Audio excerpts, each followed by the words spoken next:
pensando desposar a María, su madre, con José, antes de que se juntasen, se halló que había concedido del Espíritu Santo.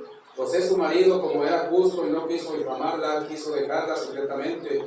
Y pensando él en esto, he aquí un ángel del Señor le apareció en sueños y le dijo: José, hijo de David, no temas recibir a María tu mujer, porque lo que en ella es engendrado del Espíritu Santo es, y dará a luz un hijo y llamará su nombre Jesús, porque él salvará a su pueblo de sus pecados.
Y aquel verbo fue hecho carne y habitó entre nosotros, y vimos su gloria, gloria como la del unigénito del Padre, lleno de gracia y de verdad.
Ahora bien, el día de la fiesta acostumbraba el gobernador soltar al pueblo un preso, el que quisiesen, y tenía entonces un preso famoso llamado Barrabás. Reunidos pues ellos, les dijo Pilato: ¿a quién queréis que os suelte, a Barrabás o a Jesús, llamado el Cristo?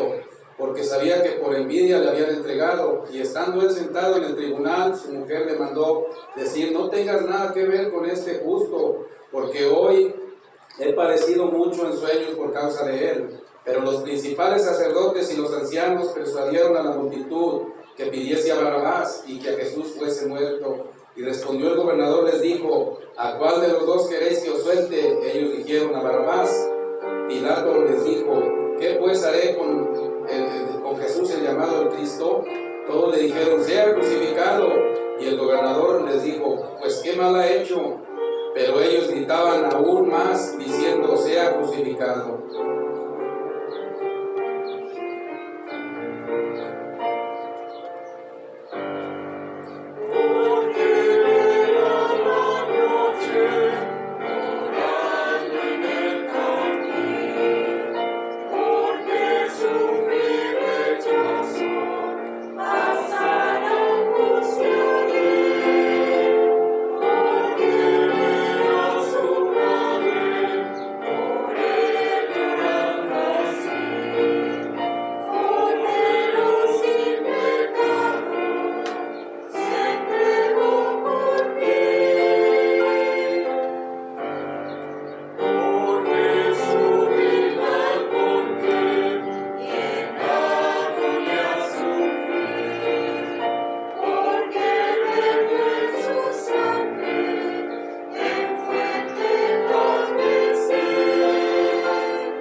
Cuando llegaron al lugar llamado de la Calavera, le crucificaron ahí, y los malhechores, uno a la derecha y otro a la izquierda. Y Jesús decía: Padre, perdónalos, porque no saben lo que hacen. Y repartieron entre sí sus vestidos, echando suertes. Y el pueblo estaba mirando, y aún los gobernantes se burlaban de él, diciendo: a otro salvó, sálvese a sí mismo, si este es el Cristo del escogido de Dios. Los soldados también le encarnecían, acercándose y presentándole vinagre, y diciendo: si tú eres el rey de los judíos, sálvate a ti mismo. Había también sobre él un título escrito con letras griegas, latinas y hebreas: este es el rey de los judíos. Y aún uno de los malhechores que estaban colgados le injuriaba, diciendo: si tú eres el Cristo, sálvate a ti mismo y a nosotros. Respondió el otro, le reprendió diciendo: ni aún temes tú a Dios, estando en la misma condenación. Nosotros a la verdad justamente parecemos, porque recibimos lo que merecieron nuestros hechos. Mas este ningún mal ha hecho. Y dijo a Jesús: acuérdate de mí cuando vengas en tu reino. Entonces Jesús le dijo: de cierto te digo que hoy estarás conmigo en el paraíso. Cuando era como la hora sexta, hubo tinieblas sobre toda la tierra hasta la hora novena, y el sol se oscureció, y el velo del templo se rasgó por la mitad. Entonces Jesús, clamando a gran voz, dijo: Padre, en tus manos encomiendo mi espíritu. Y habiendo dicho esto, expiró. Cuando el centurión vio lo que había acontecido, dio gloria a Dios, diciendo: verdaderamente este hombre era justo. Y toda la multitud de los que estaban presentes en este espectáculo, viendo lo que había acontecido, se volvían golpeándose el pecho. Pero todos sus conocidos y las mujeres que les habían seguido desde Galilea estaban lejos, mirando estas cosas.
Subirá al cual renuevo delante de él, y como raíz de tierra seca no hay parecer en él, ni hermosura le veremos, mas inatractivo para que le deseemos. Despreciado y desechado entre los hombres, varón de dolores, experimentado en quebranto, y como que escondimos de él el rostro, fue menospreciado y no lo estimamos. Ciertamente llevó él nuestras enfermedades y sufrió nuestros dolores, y nosotros le tuvimos por azotado, por herido de Dios abatido. Mas él herido por nuestras rebeliones, molido por nuestros pecados. El castigo de nuestra paz fue sobre él, y por su llaga fuimos nosotros curados. Todos nosotros nos descarriamos como ovejas, cada cual se apartó por su camino, mas Jehová cargó con el pecado de todos nosotros.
El primer día de la semana, muy de mañana, vinieron al sepulcro trayendo las especias aromáticas que habían preparado y algunas otras mujeres con ellas.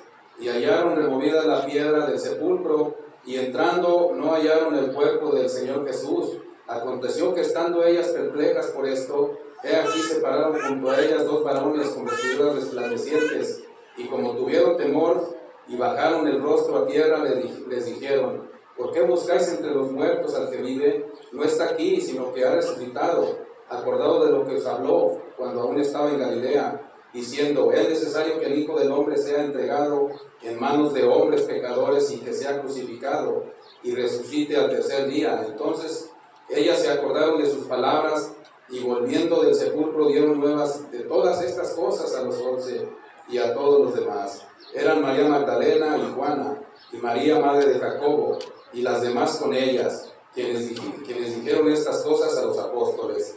Mas a ellos les parecía locura las palabras de ellas, y no las creían. Pero levantándose Pedro, corrió al sepulcro, y cuando miró dentro, vio los lienzos solos, y se fue a casa maravillándose de lo que había sucedido.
de esta cantata, título, se llama Fue por mí. Y quisiera pedirles que me acompañen, por favor, al Evangelio de Juan, capítulo 3.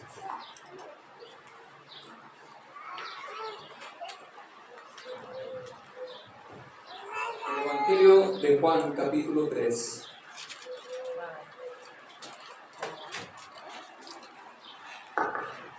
Fue por mí, se llama esta cantata. ¿Y qué hizo por nosotros el Señor? Si alguno de los que están aquí reunidos,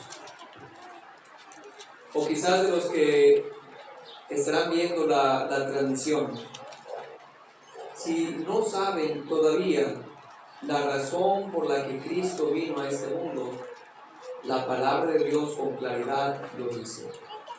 El Evangelio de Juan, capítulo 3, versículo 14 dice: y como Moisés levantó la serpiente en el desierto, así es necesario que el Hijo del Hombre sea levantado, para que todo aquel que en él cree no se pierda, mas tenga vida eterna. La Escritura nos dice: como Moisés levantó la serpiente en el desierto. ¿Cuál fue esa serpiente que levantó Moisés? Acompáñenme por favor al libro de Números, capítulo 21.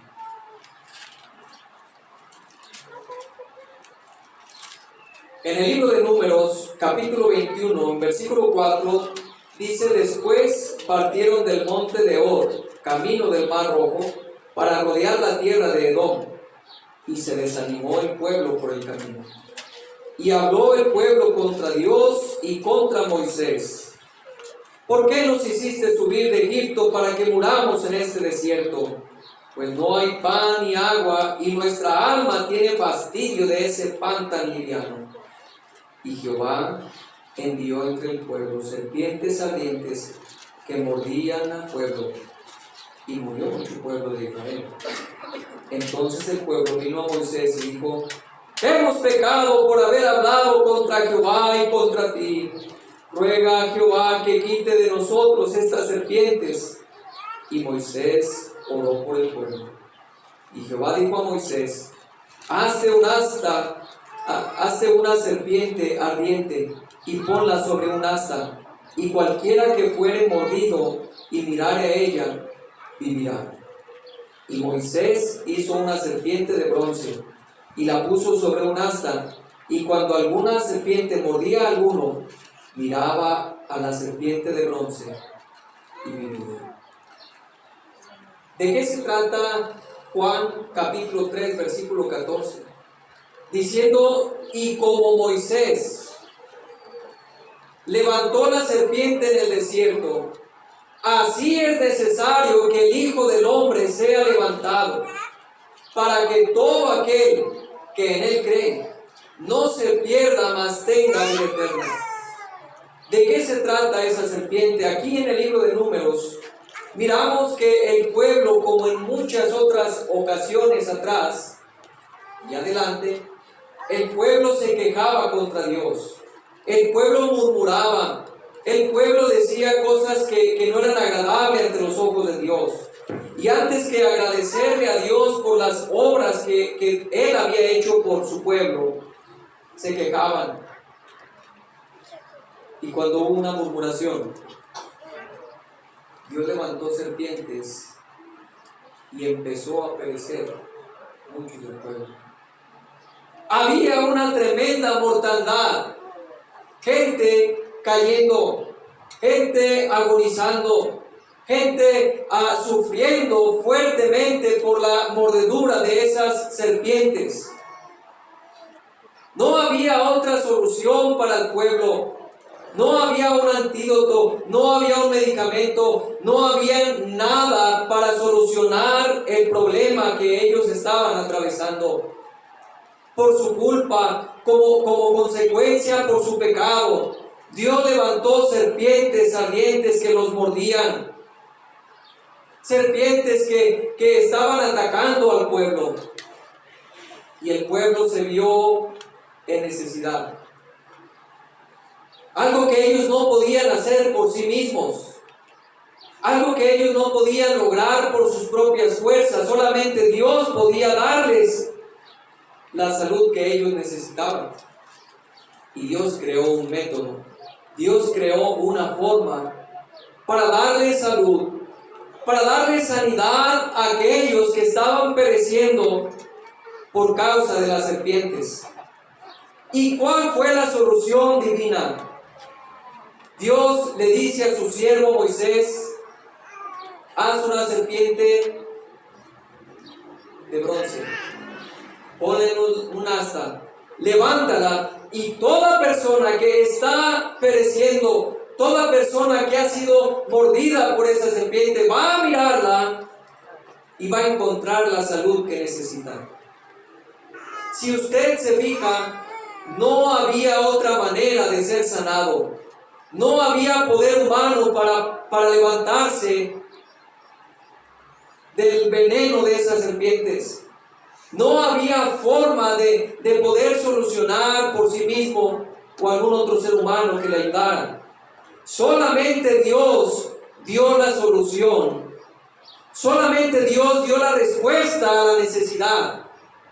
Y lo que la Biblia nos está diciendo es precisamente en el Evangelio de Juan capítulo 3, lo que se conoce como una sombra de Cristo, como un tipo de Cristo. La serpiente, usted podrá preguntarse, pero ¿qué tiene que ver una serpiente con Cristo? Es que aquí hay una similitud. Y es que así como la solución para el pueblo de Israel, la solución para los que estaban pereciendo, había sido mirar la serpiente, nadie más podía hacer algo por sí mismo. Tratar de sanarse no era imposible. Hay una similitud, y es que en nuestros días el pecado nos está haciendo perecer. El pecado nos está condenando y llevando al infierno, pero Dios tiene misericordia. Dios no puede mantenerse indiferente ante la necesidad de este mundo. Él sabe que no hay otra manera. Ningún ser humano puede sanarse a sí mismo del veneno del pecado. Ningún ser humano puede por sí mismo levantarse del daño que nos está haciendo, de la consecuencia de nuestro pecado. Y por eso Él creó un método. Sí se está notando esa similitud que hay entre la serpiente que fue levantada y Cristo que fue levantado. Hay una similitud, y la realidad es que así era necesario que el Hijo del Hombre sea levantado, para que aquellas personas que ya no tienen esperanza, aquellas personas que ya están agonizando en su pecado, miren y tengan salvación. Este es el plan de Dios para el mundo entero. Este es el plan de Dios. Él compró la salvación que este mundo necesita. Tienen que mirar la cruz de Cristo. Tienen que alzar sus ojos, dejar de creer que pueden sanarse por sí mismos, dejar de intentar hacer algo por sí mismos y confiar solamente. Confiar en esa cruz del Calvario trae como resultado la salvación del alma. La Biblia dice en Juan capítulo 3, versículo 16, porque de tal manera amó Dios al mundo, que ha dado a su Hijo unigénito, para que todo aquel que en Él cree no se pierda, mas tenga vida eterna. El amor de Dios es más grande que nuestro pecado, y dio a su Hijo Jesucristo en nuestro lugar. Juan 3:36 dice, el que cree en el Hijo tiene vida eterna, pero el que rehúsa creer en el Hijo no verá la vida, sino que la ira de Dios está sobre él. Juan capítulo 5, versículo 24, de cierto os digo, el que oye mi palabra y crea que me envió, tiene vida eterna. El que cree a mí, oye mi palabra y crea que me envió, tiene vida eterna. Y no vendrá condenación, mas ha pasado de muerte a vida. Hay esperanza, hay esperanza. El veneno del pecado nos está consumiendo, pero la esperanza está en la cruz del Calvario, no en la religión, no en las buenas obras, no en el intento humano por mejorar la vida, solamente en Cristo. Si usted todavía no decide poner toda su fe y su confianza en la obra que hizo Cristo en tu lugar. Recuerda, esta cantata se titula Fue por mí, porque precisamente es lo que queremos mostrar. Ese sacrificio fue por mí, fue por ti. Si tú todavía no has depositado tu fe, has dejado de confiar en todo lo demás, iglesia, buenas obras, religión, rito religioso, si tú no has dejado de todo, puedes hacerlo, dejando de confiar en todo eso y poner única y exclusivamente tu fe en esa obra de la cruz. Como Moisés levantó la serpiente, así es necesario que el Hijo del Hombre sea levantado para que todo aquel que me cree no se pierda, mas tenga vida eterna.